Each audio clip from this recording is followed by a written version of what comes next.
भिवंडी शहर जिला कांग्रेस कमेटी की ओर से एक धरने का आयोजन किया गया है। मैं आप सब लोगों को बताऊं कि महाराष्ट्र प्रदेश कांग्रेस कमेटी के अध्यक्ष नानाभाऊ पटोले जी के आदेश अनुसार ये धरना आयोजन किया गया है। ये पूरे महाराष्ट्र में धरना हो रहा है। इसकी जो वजह है धरना देने की वो ये है कि आज 25 जनवरी को हर साल मतदान दिवस मनाया जाता है। इलेक्शन कमीशन ऑफ इंडिया जो है पूरे भारतवर्ष में मतदान दिवस मनाता है। तो हम ये मतदान दिवस जो है इसके ऊपर हम इलेक्शन कमीशन को ये कांग्रेस पार्टी बताना चाहती है कि महाराष्ट्र प्रदेश में इस तरह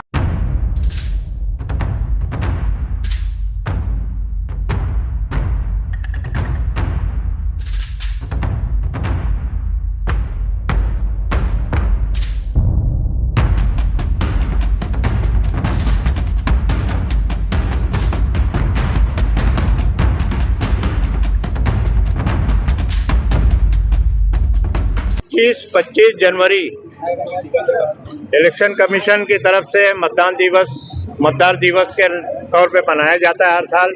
इस साल हमारे प्रदेश अध्यक्ष ने हमें आदेश दिया कि आप जो है इसके खिलाफ आंदोलन करो, क्योंकि इलेक्शन जो है फ्री एंड फेयर इलेक्शन जैसा होना चाहिए वैसा नहीं हो रहा है।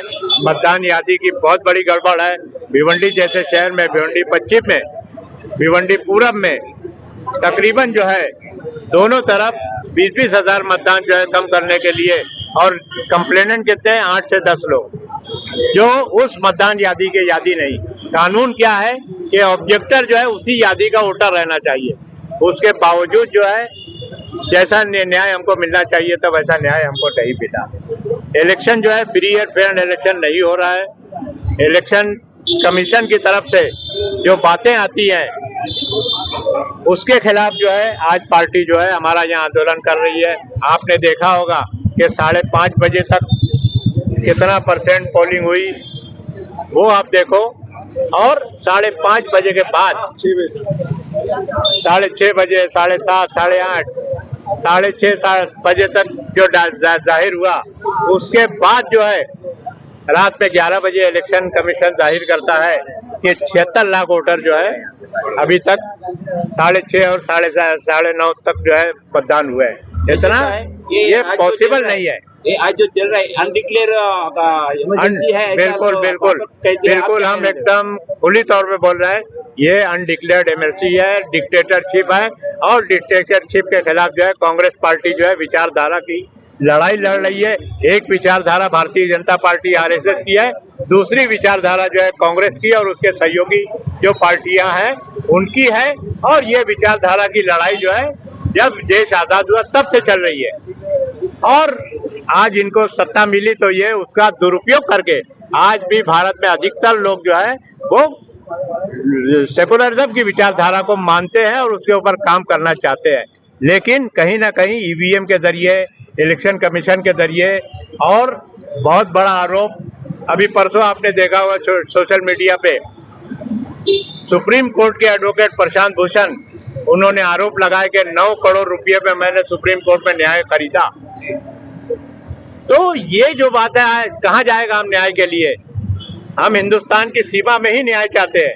हम UNA और इधर उधर जाने वाले नहीं, यही आंदोलन करके यही हमको न्याय हासिल। तो कांग्रेस को दिया है, मगर ये वोट कांग्रेस के अलावा कैसे चला गया बीजेपी को, और ये किस तरीके से महाराष्ट्र किस तरीके से हार गया है।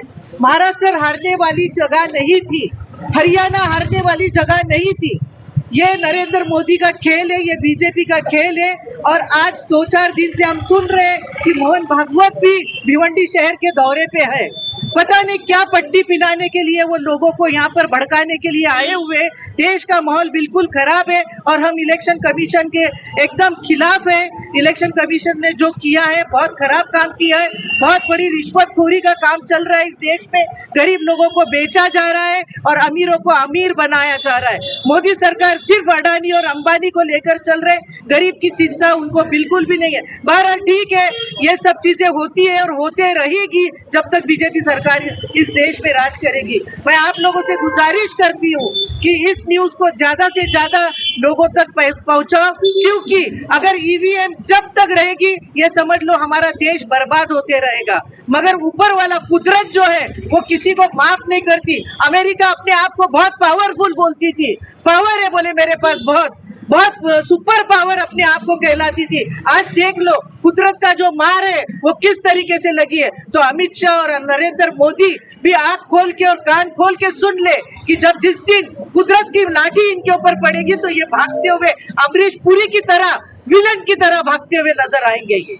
और देश इनके साथ ये करने वाला है। जिस तरीके से हसीना भागी बांग्लादेश से, उस तरीके से नरेंद्र मोदी और अमित शाह भी एक दिन झोला लेकर भागना पड़ेगा इनको। ये मेरी गारंटी है, ये मेरी गारंटी है, मेरा यकीन है ये।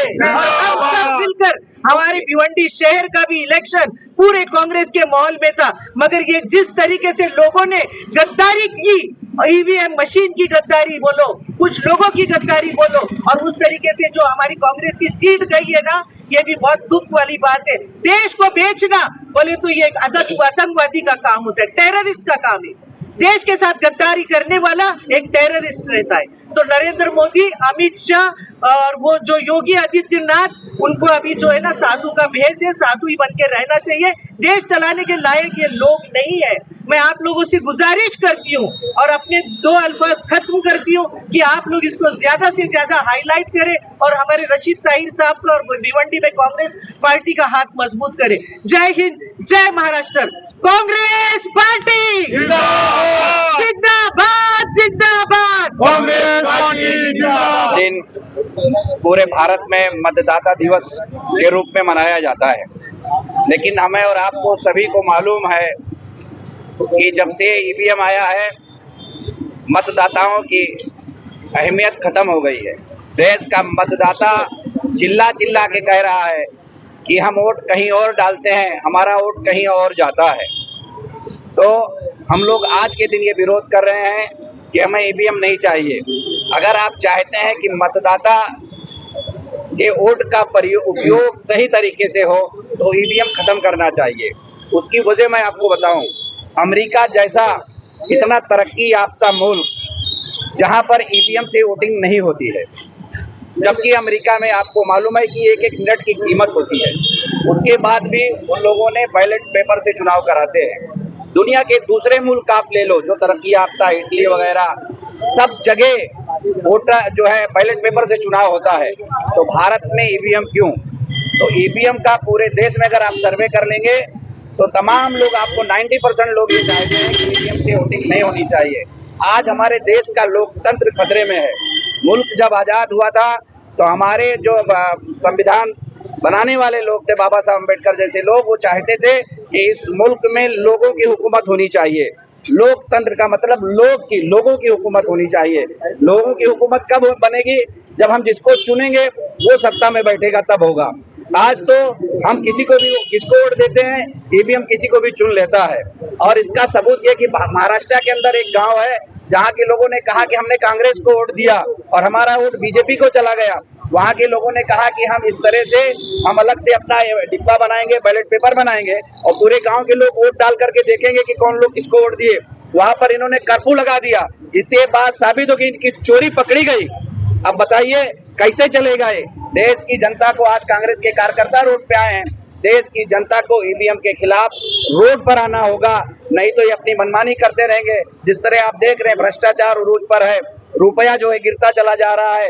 55 लाख करोड़ जो कर्जा था वो 200 लाख करोड़ से ज्यादा इस देश के ऊपर कर्जा हो गया। ये सब बढ़ता जाएगा और हम कुछ नहीं कर पाएंगे। यही बात हम अपील करेंगे इस देश की जनता से, आपके माध्यम से, पत्रकार बंधुओं के माध्यम से करेंगे कि तमाम लोगों को रोड पर आना होगा और ईवीएम के खिलाफ आवाज उठाना होगा। जय हिंद, जय भारत।